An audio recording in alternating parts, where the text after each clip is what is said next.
आणि ही परिस्थिती दिवसेंदिवस अधिक बिघडत जाणार आहे। कारण प्रधानमंत्री मोदींच्या कारकिर्दीमध्ये भारताला एकही मित्र नाही सच्चा, लक्षात घ्या। शेजारच्या राष्ट्रातही मित्र नाहीत आणि बाहेरही मित्र नाही। जे मित्र होते ते आपण गमावलेले आहेत। अशा वेळेला मोदींना राज्यांच्या मुख्यमंत्र्यांशी बोलावं लागतंय। पण 27 दिवस का लागले? ज्या दिवशी युद्ध सुरू झालं त्यानंतर परिस्थिती हाताबाहेर गेली, बिघडत गेली, तेव्हाच त्याने सर्वपक्षीय बैठक दिल्लीत बोलवायला हवी होती। त्या बैठकीला त्याने स्वतः उपस्थित राहायला हवं होतं। त्यानंतर राज्याचे सर्व मुख्यमंत्री, याशिवाय राज्याचे अन्न व नागरी पुरवठा मंत्री, बरं का, फूड सप्लाय, सिव्हिल सप्लाय, हे जे मंत्री आहेत त्यांच्याशीही त्यांनाही त्यांनी मार्गदर्शन करण्याची आवश्यकता होती। आपण देशाचे नेते आहात, आपण एका राज्याचे किंवा एका पक्षाचे पंतप्रधान नाही आहात मोदीजी। पण आज तुम्ही देशाला रॉकेलच्या रांगेत उभं करून मुख्यमंत्र्यांशी चर्चा करताय। ठीक आहे, बघू चर्चेतून काय निष्पन्न होत आहे। रेशन कार्ड धारकांना 3 लिटर केरोसिन देण्याचा निर्णय देखील घेतला। याच्याकडे कसं पाहता? कारण स्टोर नाहीये, लोकांचा संभ्रम आहे, टीका पण होती या निर्णयावर। नाही, टीका करून उपयोग काय? टीका कोण करणार? अंधभक्त टीका करणार नाहीत। 3 लिटर रॉकेल हा त्यांच्यासाठी तीर्थच आहे। मोदी 3 लिटर रॉकेल देत आहेत, हे त्यांच्यासाठी हिंदुत्वाचं तीर्थ आहे।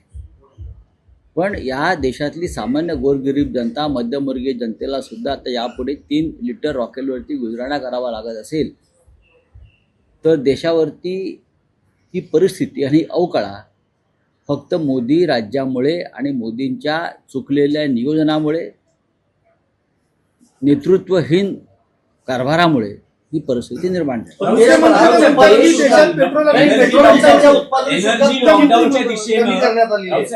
एनर्जी लॉकडाऊनच्या दिशेनं चाललेला आहे का?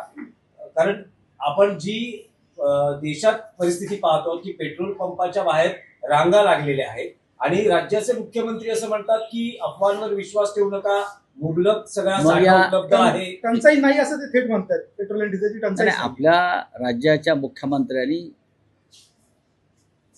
आता खरा तुरुंगामध्ये आहेत महाशय।